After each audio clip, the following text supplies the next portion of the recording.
করছি এবং সে কারণেই আমরা চাইব যারা শুনছেন আমাদেরকে তারা আমাদের চ্যানেলটিও সাবস্ক্রাইব করবেন। কথা না বাড়িয়ে ঘটনায় চলে যাই। আসসালামু আলাইকুম রাসেল ভাইয়া, আশা করি আল্লাহর রহমতে আপনি ভালো আছেন, কারণ আপনি সর্বদা ভালোর দলেই থাকেন, তাই জিজ্ঞেস করলাম না আপনি কেমন আছেন। আমি মোহাম্মদ সাত্তার রতন, খুলনার খালিশপুর থেকে লিখছি। আমি 2015 সালে একবার আপনাদের স্টুডিওতে এসেছিলাম একটি ঘটনা শেয়ার করতে। তখন অনুষ্ঠানটি ভূত এফএম নামে প্রচারিত হতো। এখানে একটু বলে রাখি, ভূত এফএম ডিফারেন্ট একটা অনুষ্ঠান, কিন্তু তখন যখন আমরা করতাম খুলনা থেকে প্রচুর স্টোরি পেতাম এবং সেই স্টোরিগুলো আমাদের অনেক ভালো লাগতো এবং আমরা বলতামই সবসময় যে খুলনা থেকে এক নাগারে এত ভালো স্টোরি পাচ্ছিলাম যে আমরা বলছিলাম যে খুলনা একটা বিশেষ স্থান যেখান থেকে আমরা সবচাইতে চমৎকার ঘটনাগুলো পেয়ে থাকি। তো যাই হোক, অনেকদিন পরে আপনি আবারও লিখছেন, ভালো লাগছে। কথা না বাড়িয়ে চলে যাচ্ছি আপনার ঘটনায়। ঘটনার শুরুতেই ক্ষমা প্রার্থনা করি আপনাদের কাছে, কারণ আমার লেখার হাত খুব ভালো না। লেখায় ভুল ত্রুটি হলে ক্ষমা সুন্দর দৃষ্টিতে দেখবেন। ইতোমধ্যে আমি আপনার কাছে একটি ঘটনা পাঠিয়েছিলাম, তবে ঘটনাটি হয়তোবা সিলেক্টেড হয়নি অথবা আপনার পর্যন্ত পৌঁছেছে কিনা তাও জানি না। বিধায় একটু শোকাহত ছিলাম, তাই শোককে শক্তিতে রূপান্তরিত করে আবার একটি নতুন বাস্তব ঘটনা লেখা শুরু করলাম। জানি না ঘটনাটি কতটুকু ভয়ঙ্কর বা আনন্দদায়ক হবে, তবে আমার কাছে মনে হলো ঘটনাটি পাঠানো দরকার, কারণ ঘটনাটি শতভাগ বাস্তব, যার প্রমাণ হিসেবে একটি ছবি সংযুক্ত করলাম। আমি সরাসরি চলে যাচ্ছি ঘটনায়। ঘটনাটি 1997 সালে নরসিংদী জেলার মদনপুর গ্রামের একটি নির্মাণাধীন ব্রিজের পাইলিং কাজকে কেন্দ্র করে। মদনপুর গ্রামের ভেতর দিয়ে বয়ে যাওয়া একটি খালের উপর নির্মিত হতে যাচ্ছে ব্রিজটি, যার পাইলিংয়ের কাজ পেয়েছিলেন জাফর ব্রাদার্সের এমডি আলম সাহেব। খালের একটু সংক্ষিপ্ত বিবরণ দিয়ে দিই, ঘটনাটি হয়তোবা তাহলে ভালোভাবে বোঝা যাবে। খালের এক প্রান্তে বদনপুর গ্রামের খেয়াঘাট ও অপর প্রান্তে বদনপুর গ্রামেরই শ্মশানঘাট। আলম সাহেবের তত্ত্বাবধানে পাইলিংয়ের সম্পূর্ণ কাজ ও ইন্সপেকশনের দায়িত্ব দেওয়া হয়েছিল আমার বন্ধু মোস্তফা কামালকে, আর ঘটনাটি তাকে কেন্দ্র করে। ব্রিজটি নির্মাণে মোট 24টি পাইলিং হবে, যার 9টি ইতোমধ্যে খেয়াঘাটে সম্পন্ন হয়েছে এবং খালের মাঝখানে 6টি সম্পন্ন হয়েছে ও শ্মশানঘাটে 2টি সম্পন্ন হয়েছে ও 3 নম্বরটি সম্পন্ন হতে যাচ্ছে।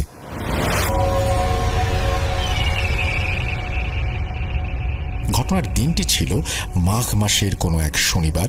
প্রতিদিনের ন্যায় রাত 3:30 থেকে শ্রমিকরা কাজ শুরু করে এবং সন্ধ্যা 6:30 কিংবা 7টার সময় কাজ সম্পন্ন হয়। তবে ঘটনার দিনটিতে 3 নম্বর পাইলিংয়ের কাজ সম্পূর্ণ হতে সময় লাগে বিকেল 4:30। তাই সবাই আনন্দিত, কাজ গোছানো শেষ। তাই শ্রমিকরা তাদের রিফ্রেশমেন্টের জন্য খালের মাঝখানে যে নির্মিত 6টি পাইল ছিল তার উপর থেকে খালে লাফ দিয়ে গোসল করার জন্য প্রস্তুতি নেয়। বলে রাখি, এই গোসল করার প্রক্রিয়া কম বেশি প্রতিদিনই আমার বন্ধু ও তার শ্রমিকরা করত।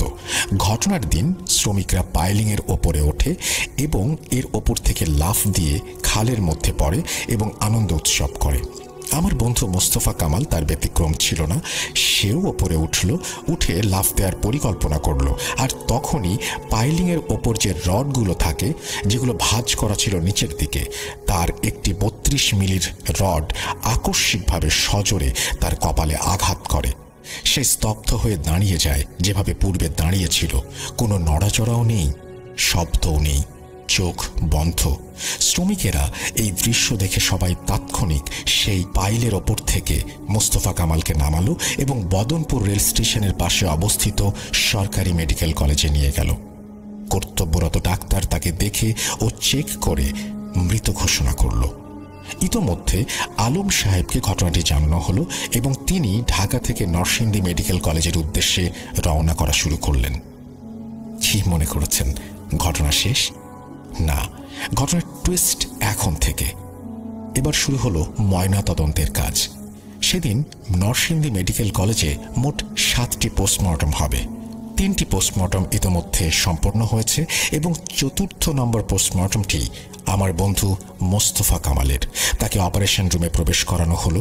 তবে শ্রমিকেরা ডাক্তারকে বলল, স্যার একটু অপেক্ষা করেন, আলম সাহেব চলে আসছেন, উনি একবার লাশটিকে দেখবেন, তারপর আপনারা পোস্টমর্টমের কাজ শুরু করবেন।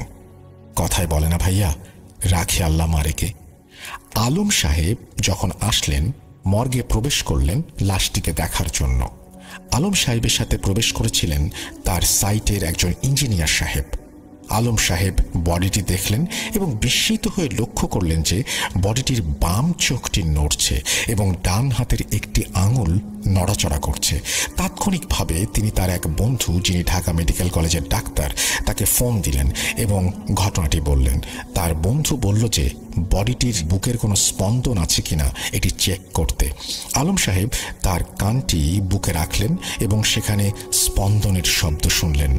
তখনও হার্টবিট চলমান রয়েছে। আলম সাহেব তার বন্ধুকে জানালেন। বন্ধু তাৎক্ষণিক পরামর্শ দিলেন যে তাকে ভালো কোনো প্রাইভেট হসপিটালে নিয়ে যেতে, কারণ তৎকালীন সময়ে নরসিংদী সরকারি মেডিকেল কলেজ তেমন একটা ভালো ছিল না, অর্থাৎ ভালো ডাক্তাররা সেখানে ছিলেন না। তখন আলম সাহেবের প্রাইভেট গাড়িতে করে আমার বন্ধু মোস্তফা কামালকে নিয়ে আসলেন বদনপুর বাজার থেকে একটু দূরের হাসনাবাদ এলাকায়। হাসনাবাদ এলাকায় একটা প্রাইভেট হসপিটাল ছিল, ওইখান থেকে 20-25 কিলোমিটার দূরে। আমার বন্ধুকে তাৎক্ষণিকভাবে ইমার্জেন্সিতে অ্যাডমিট করে নিল এবং সঙ্গে সঙ্গে ডাক্তারও আসলেন, তাকে চেক করলেন এবং প্রাথমিক যে চিকিৎসা দেওয়া প্রয়োজন সেই চিকিৎসাগুলো প্রদান করলেন। হাসপাতালে তাকে 6 দিন রাখা হলো। তখন সে মোটামুটি সুস্থ, মাথায় ব্যান্ডেজ আছে এবং ডাক্তার বললেন এখন বেড রেস্ট নিতে পারে সে, তবে 3 দিন পর পর মেডিকেলে আসতে হবে চেকআপের জন্য এবং ড্রেসিং করার জন্য। আমার বন্ধুকে আবার সেই পুরনো কর্মস্থলে নিয়ে যাওয়া হলো। আসলে এই পর্যন্ত তার মুখ থেকে যখন আমি ঘটনা শুনলাম, তখন আমি নিজেও বিস্মিত হলাম যে আল্লাহ যাকে বাঁচিয়ে রাখতে চায় তাকে কেউ মারতে পারে না। হয়তোবা তার বাবা মারও দোয়া ছিল, না হলে যেখানে তাকে পোস্টমর্টমের জন্য নিয়ে গেল সেখান থেকে সে বেঁচে ফিরল কিভাবে। আপনারা আবারও মনে করতে পারেন ঘটনা এখানে শেষ, কিন্তু না, শেষ অংশ শুনে তারপরে যাবেন। এই অংশে আরও কিছু মজার টুইস্ট রয়েছে। 3 দিন পর পর মোস্তফা সেই হাসনাবাদ প্রাইভেট হসপিটালে ড্রেসিং এবং মেডিকেল চেকআপের উদ্দেশ্যে যাওয়া আসা শুরু করল। তবে এ সময় অধিক লোক যেত না তার সাথে। সে তার কাছের একজন শ্রমিক বন্ধু বলা যেতে পারে, তার নাম কাঞ্চন। তারও পৈতৃক বাসস্থান খুলনা বিভাগের বাগেরহাট জেলার মংলা উপজেলায়। ঘটনাটি অনেক বড় হয়ে যাচ্ছে, তবে কাঞ্চন সম্পর্কে একটু না বললেই নয়, কারণ কাঞ্চন সম্পর্কে যদি না বলি তাহলে ঘটনাটি খুবই অস্পষ্ট থেকে যাবে। কাঞ্চনের বাবা ছিলেন একজন কবিরাজ এবং কালো জাদুতে পারদর্শী। হয়তোবা এই কারণেই বাবার কাছ থেকে দেখে দেখে এবং শুনে শুনে অনেক কিছুই সে জানত। খুব সাহসী একটা ছেলে ছিল সে। বন্ধু মোস্তফা কামাল তার বন্ধু কাঞ্চনকে নিয়ে খাল পার হয়ে, অর্থাৎ যেখানে পাইলিংয়ের নির্মাণাধীন কাজ চলছে সেখান থেকে নৌকা পার হয়ে খুব সহজে এবং শর্টকাটেই হাসনাবাদ প্রাইভেট হসপিটালে মেডিকেল চেকআপ ও ড্রেসিংয়ের জন্য যেত। এভাবে 2-1 দিন যাওয়া আসা করতেই মাঝির সাথে তার একটা সম্পর্ক গড়ে ওঠে। তবে ঘটনার আরেক দিন সে স্বাভাবিকভাবেই তার বন্ধু কাঞ্চনকে নিয়ে মেডিকেলে চেকআপের উদ্দেশ্যে বের হয় এবং হাসপাতালে পৌঁছে। সেদিন হাসপাতালে রোগীর চাপও একটু বেশি ছিল বিধায় ডাক্তারের সাথে সাক্ষাৎ হয়নি এবং তাকে সেখানে অপেক্ষা করতে হয়। মেডিকেলের চেকআপ ড্রেসিং করার পর বদনপুর বাজার থেকে শ্মশানঘাট পর্যন্ত আসতে আসতে রাত 10:30 বেজে যায়। এখানে একটি অংশ বাদ পড়েছিল। বদনপুর যে এলাকাটি ছিল সে এলাকার একটু কথা না বললেই নয়। মোটামুটি মাগরিব পর্যন্ত লোকজনের চলাচল থাকলেও মাগরিবের পর থেকে এলাকাটা একটি ভুতুড়ে পরিবেশে পরিণত হয়, অর্থাৎ কোনো লোকজনের আনাগোনা সন্ধ্যার পরে হতো না এবং এশার নামাজের সময়ও তেমন একটা লোক মসজিদে চোখে পড়ত না। লোকমুখে শোনা যায় ওই শ্মশান এলাকাটা তেমন ভালো না এবং সন্ধ্যা হওয়ার পরে লোকজন খুব প্রয়োজন না হলে ঘর ছেড়ে বের হতো না। যাই হোক, মোস্তফা কামাল যখন হাসপাতাল হয়ে বদনপুর বাজারে আসলো তখন কোনো লোকজনই ছিল না। একজন দারোয়ান ছিল, সে তাদেরকে উদ্দেশ্য করে বলল, বাবা তোমরা এত রাত্রে কোথায় যাবা? বন্ধু বলল, ওপারে আমাদের কর্মস্থল এবং ওখানেই বাসা, তো আমরা খাল পার হয়ে ওখানেই যেতে চাই। কর্তব্যরত দারোয়ান বলল, বাবা তোমরা এখন যেও না, অনেক রাত হয়ে গিয়েছে আর পরিবেশটাও ভালো না, কখন কি ঘটে যায়, তোমরা এই পারেই থেকে যাও আজ রাতে। তবে কাঞ্চন সাহসী ছিল বিধায় সে বলল, কাকা সমস্যা নেই, আমরা যেতে পারবো। পরবর্তীতে শ্মশানঘাট পর্যন্ত যেতে তাদের রাত 10:30 বেজে যায়, যেটি আমি পূর্বেই বলেছিলাম। ঘাটে এসে তারা দেখে কোনো নৌকা নেই, মাঝি নেই। তখন জোরে জোরে তারা ডাকতে লাগলো, ও মাঝি কাকা, মাঝি কাকা, এই ঘাটে আসো, ওই পারে যাব। এইখানে ঘটল আরেকটা ঘটনা। কিছু সময় পরে একটি ডিঙ্গি নৌকা শ্মশান ঘাটে আসলো। তবে ওই ডিঙ্গি নৌকাতে কোনো মাঝি ছিল না। মাঝিবিহীন ডিঙ্গি নৌকাটিকে দেখে আমার বন্ধু মোস্তফা কামাল কাঞ্চনকে বলল যে, ভাই বুঝলাম না কি হচ্ছে, নৌকা আছে মাঝি নেই। সে ভয়ে আর কিছু বলতে পারছে না মুখ থেকে। তখন কাঞ্চন ভাই বলল, ঘাবড়ানোর কোনো কারণ নেই, ভয় পেন না, আমরা এই নৌকা দিয়ে ওই পারে যাব। তবে আপনি আমাকে ধরে রাখবেন, আমাকে ছাড়বেন না। যাই ঘটুক সব আমি নিয়ন্ত্রণ করব ইনশাল্লাহ। আপনি আমাকে ছাড়বেন না, ভয় পাবেন না, কোনো কথাও বলবেন না, চুপচাপ বসে থাকবেন।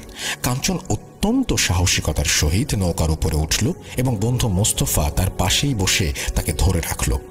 কাঞ্চন বৈঠা হাতে নিল এবং বৈঠা বাওয়া শুরু করলো, কিন্তু কোনো কিছুতেই কাজ হচ্ছে না। নৌকা সামনে চলছে না, একই স্থানে নৌকাটি ঘুরছে। এভাবে তাদের 1.5 ঘন্টার মতো সময় চলে গেল। আর এই 1.5 ঘন্টা কাঞ্চনের সাথে যেটা ঘটেছে এবং যেটা সে পরিদর্শন করেছে সেটা বন্ধু মোস্তফা কামালও দেখেনি, টেরও পায়নি এবং কিছু বোঝেও নি, যেটা ঘটনার পরবর্তী অংশে আমি বলবো। যাই হোক, 1.5 ঘন্টা ধস্তাধস্তির পরে নৌকাটি বদনপুর অর্থাৎ ওপারের ঘাটে পৌঁছালো। এবার শুরু হলো আর এক ঘটনা। ওপারে পৌঁছানোর পরে তাদের কোনো রকম ভাবে সেই মাঝির বাসা পার হয়ে তাদের কর্মস্থলে যেতে হবে। তাই তারা সিদ্ধান্ত নিল মাঝির সাথে একটু দেখা করেই যাই। ডাকলাম, এত মাঝি আসলো না। যেখানে শব্দ শুনেই আসার কথা, কারণ মাঝিকে বলেই গিয়েছিল তারা ফেরত আসবে। আর ঘাট থেকে মাঝির বাসা বেশি দূরেও ছিল না। তারা মাঝির বাসায় গেল এবং মাঝিকে বলল, কাকা এতগুলো ডাক দিলাম, আপনি আসলেন না। মাঝি বলল, বাবা আমি তোমাদের প্রথম একটি ডাকই শুনেছিলাম, কিন্তু পরবর্তীতে আর কোনো ডাক শুনতে পাইনি, তাই মনে করলাম হয়তোবা তোমরা ওপারেই থেকে গেছো। বন্ধু মোস্তফা কামাল মাঝির কাছে পানি চাইল পান করার জন্য, তবে কাঞ্চন পানি পান করতে দেয়নি। বলল, না, একেবারে বাসায় যেয়ে গোসল করে তারপরে পানি খাবে। এবার মাঝির বাসায় কথোপকথন শুরু হলো। বন্ধু মোস্তফা কামাল জিজ্ঞেস করল, কাঞ্চন, এই 1.5 ঘন্টা সময় অতিবাহিত হয়ে গিয়েছিল নৌকায়, এই 1.5 ঘন্টার মধ্যে কি তুমি কিছু দেখেছ? বলো। কাঞ্চন বলল, ভাই বাসায় যেয়ে তারপরে আপনাকে বলি। তবে মাঝি কাকা জিজ্ঞেস করাতে সে আর না বলে পারল না। সে বলা শুরু করলো, আমরা যখন নৌকার উপরে উঠি এবং বৈঠা দিয়ে নৌকা বাওয়া শুরু করলাম, তখন এক অপশক্তি আমার সামনে আসলো এবং বারণ করলো আমাকে যেতে। এবং সে এক পর্যায়ে এটাও বলল যে তুই যদি যাস তাহলে তোর বন্ধুকে রেখে যা, আমি ওকে যেতে দেব না। আমি তার পিছে লেগেছি ওই সময় থেকে যখন তাকে আমি আঘাত করি, অর্থাৎ সেই পূর্বের সময় যখন তার কপালে একটি রডের আঘাত লেগেছিল। কাঞ্চন আরও বলা শুরু করলো, এরূপ একটি ঘটনা ঘটবে আমি আগে থেকেই টের পেয়েছিলাম। তাই আমার বন্ধু মোস্তফাকে বলেছিলাম, ভাই যাই হয়ে যাক আমাকে ছাড়বেন না। ওই অপশক্তির সাথে অনেকক্ষণ ধস্তাধস্তি হলো। এক পর্যায়ে বৈঠা কেড়ে নিতে চাইল, কিন্তু কাঞ্চন ছাড়েনি এবং তার শরীরে অনেক আঁচড়ের দাগও পড়েছে। তবে ওইখানে আমার বন্ধু মোস্তফা কামাল কিছুই দেখেনি।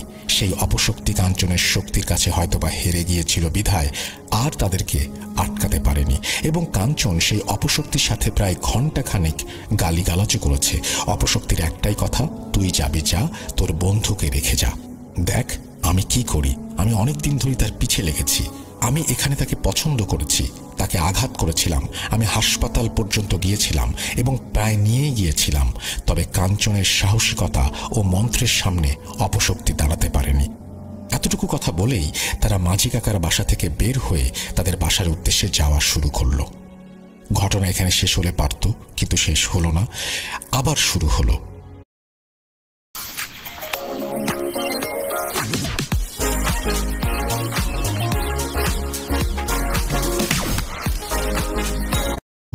শেষ হলো না, আবার শুরু হলো। মাটির রাস্তা ধরে তারা যখন ওই রাতেই রওনা হলো তাদের কর্মস্থলের উদ্দেশ্যে, অর্থাৎ কর্মস্থলের সঙ্গেই বাসাটায় পথিমধ্যে একটি বাঁশঝাড় পড়ে। তারা সহজেই বাঁশঝাড় অতিক্রম করলো, তবে সামনে এগোতেই জোড়া একটি আম গাছ পড়ে। এখন শুরু হয় আরও একটি ঘটনা। তারা কোনোভাবেই জোড়া আম গাছ অতিক্রম করতে পারে না, অর্থাৎ সামনেও এগোতে পারছে না, পেছনেও যেতে পারছে না। কারণ পেছনে তারা দেখল একটা তুলা গাছ, সেই তুলা গাছে অসংখ্য পরিমাণ ইঁদুর। কিভাবে আসলো, কোথা থেকে আসলো সেটা তারা আজ পর্যন্ত বুঝতে পারেনি, তবে দেখেছিল। তারা বিস্মিত হয়ে অনুভব করলো ইঁদুরগুলো তাদের পুরো শরীরে, পায়ে ও সব জায়গায় উঠছে এবং বিচরণ করছে। এরূপ পরিস্থিতি দেখে কাঞ্চন বুঝতে পারল যে এখানে অস্বাভাবিক কোনো ঘটনা ঘটছে। তাই সে মোস্তফা কামালকে বলল, ভাই, আপনি আমার পিঠের ওপরে বসে থাকেন, কোনোভাবেই পা নিচে নামাবেন না। কারণ কাঞ্চন এরকম পরিস্থিতির পূর্বেও সম্মুখীন হয়েছে। মোস্তফা তার পিঠে উঠল, কিন্তু পিঠে ওঠানোর পরেও মোস্তফার পা নিজের অজান্তেই মাটির সাথে লেগে যাচ্ছে। চরম ঠান্ডা পরিবেশ, গা শিউরে ওঠা একটি পরিস্থিতি। কাঞ্চন কিভাবে যে পুরো পরিস্থিতিটাকে সামলালো। কাঞ্চন তার মাথার উপরে পড়ে থাকা একটা টাংটুপি খুলে মোস্তফার পায়ের সাথে নিজের পা ঢুকিয়ে হাঁটুর সঙ্গে বেঁধে নিল। মোস্তফার পাটি যেন মাটিতে না লাগে, কারণ সে পরিস্থিতি বুঝতে পেরেছিল অপশক্তি যাই করুক তার কোনো ক্ষতি করতে পারবে না। সে সর্বাত্মকভাবে মোস্তফাকে সুরক্ষিত করতে চেয়েছিল। পরিস্থিতি আরও ভয়ানক হওয়া শুরু করলো। মোস্তফা অনুভব করলো তার পায়ের নিচের অংশটুকু মাটিতে ঢুকে যাচ্ছে, সারা শরীরে মাটি এবার ছড়িয়ে পড়ছে। কাঞ্চন পরিস্থিতি মোকাবেলা করছে। এবার কাঞ্চনের সামনে এলো দুই অপশক্তি, যেটি কাঞ্চন শুধু দেখেছে মোস্তফার দেখার ক্ষমতার বাইরে একটি পুরুষ ও একটি মহিলা। কাঞ্চনের সাথে তাদের কথা বলা শুরু হলো। অপশক্তি দুটি বলল তারা স্বামী স্ত্রী এবং তারা মোস্তফাকে অনুসরণ করছে এবং তারা বলছে তারা তাকে যেতে দেবে না। অপশক্তি বলা শুরু করলো, যখন খালের ওপরে ছিলে নৌকাতে তখন তোমাদের সাথে একটি ঘটনা ঘটেছিল, তবে তোমরা কোনো রকম ভাবে ওইখান থেকে বের হয়ে আসতে পেরেছ। কৃষ্ণপদ আমাদেরকে বলল তোমরা তাকে যেতে দিও না, কারণ মোস্তফাকে তার পছন্দ হয়েছে, কিন্তু তোমরা সেখান থেকে চলে এসেছো। আমি তোমাদের যেতে দেব না, আমরা যেতে দেব না। তুমি অর্থাৎ কাঞ্চন, তুমি গেলে যেতে পারো। এইভাবেই দুই অপশক্তির সাথে কাঞ্চনের বাকবিতণ্ডা শুরু হয়। এক পর্যায়ে গালিগালাজও শুরু হয়, কারণ কাঞ্চন জানত অপশক্তি যত বড়ই হোক না কেন সে তার কোনো ক্ষতি করতে পারবে না এবং সে মোস্তফাকে ঘাট থেকে নামাবেও না, কারণ ঘাট থেকে নামালে তারা মোস্তফাকে নিয়ে চলে যাবে। মোস্তফা অনুভব করলো তাকে ঘাট থেকে নামানোর জন্য পেছন থেকে টানা হচ্ছে, তবে মন্ত্রের সামনে কিছুই সম্ভব হচ্ছে না। মন্ত্র পাঠ করা শুরু করলো জোরে জোরে কাঞ্চন। অবয়ব দুটি ভয়ঙ্কর রূপ ধারণ করলো। কাঞ্চনের সামনে এলো। মোস্তফা কিছুই দেখছে না। কাঞ্চনের সামনে অপশক্তি দুটি কিছুই করতে পারল না। দূর থেকে ভেসে আসলো ফজরের আজান। এক পর্যায়ে পরিস্থিতি স্বাভাবিক, আর কোনো কিছুই নেই তাদের সামনে। শরীরে মাটি এবং মাটিতে ইঁদুরের পায়ের ছাপগুলো পরিলক্ষিত হলো। তারা বাসায় আর গেল না, সরাসরি গেল মসজিদে। মসজিদে নামাজের পরে ইমাম সাহেবের কাছে সাহায্য কামনা করলো এবং পুরো ঘটনা খুলে বলল। ইমাম সাহেব বলল, আমি আর কত করব, আর কতজনকে ঠেকাবো এভাবে, আর তো পারছি না। এটা নতুন কোনো ঘটনা না, আমার কাছে এরকম অনেকেই আসে। ইমাম সাহেব বলা শুরু করলেন, সন্ধ্যার পরে এখানে এরকম ঘটনা ঘটে, এগুলো কিছু না। ইমাম সাহেব আরও বললেন, ওই জোড়া আম গাছে 3 মাস আগে এক দম্পতি গলায় ফাঁস নিয়ে আত্মহত্যা করেছিল। ইমাম সাহেব পরবর্তীতে কিছু পানি পড়া ও তাবিজ দিলেন মোস্তফাকে, আর বললেন কাঞ্চনের কারণেই মোস্তফা ঘরে ফিরে এসেছে। সবই আল্লাহর ইচ্ছা। আল্লাহ যখন কাউকে বাঁচাবেন তখন কেউ তার কোনো ক্ষতি করতে পারবে না। তারা বাসায় আসলো। কনকনে শীতের ভেতরেও তারা গোসল করলো ও মোস্তফাকে হুজুরের দেয়া পানি পান করালো। পরিস্থিতি অনেকটা স্বাভাবিক হয়ে গেল, তবে মোস্তফাকে কেউ একা রেখে যেত না, কারণ যখনই সে একা থাকতো তখনই সে অনুভব করত তার শরীরে মাটি ছড়িয়ে পড়ছে। হুজুরকে পরবর্তীতে ঘটনাটি জানানো হলে হুজুর বলেন, মোস্তফার এখানে থাকাটা ভালো হবে না, এখনও তার শরীরের ওপর থেকে রেশ কাটেনি, তাই তাকে তার বাসায় পৌঁছে দেওয়ার জন্য হুজুর কাঞ্চনকে বলেন। পরবর্তীতে কাঞ্চন মোস্তফাকে খুলনার খালিশপুরে পৌঁছে দেয়। এখন মোস্তফা অনেক সুস্থ আছে, আর এরকম কোনো কিছুই তার সাথে ঘটেনি। পরবর্তীতে মোস্তফার কপালের আঘাতের একটি ছবি আপনাদের পাঠালাম। সবাই ভালো থাকবেন। আর কতটুকু ভয়ঙ্কর ঘটনা বা কতটুকু আপনাদের আনন্দ দিতে পেরেছি তা আপনাদের উপরেই ছেড়ে দিলাম। তবে আমি ব্যক্তিগতভাবে কাঞ্চনকে ধন্যবাদ জানাই এই অনুষ্ঠানের মাধ্যমে, সে যদি অনুষ্ঠানটি শুনে থাকে। এই বলে তিনি তার ঘটনা শেষ করেছেন। আশা করছি এই ঘটনাটি আপনাদের ভালো লেগেছে এবং বিশ্বাস করি যে পরবর্তীতে আমাদেরকে আবারও যিনি ঘটনাটি পাঠিয়েছেন মোহাম্মদ সত্তার রতন, তিনি আমাদেরকে পরবর্তীতে আবারও ঘটনা পাঠাবেন।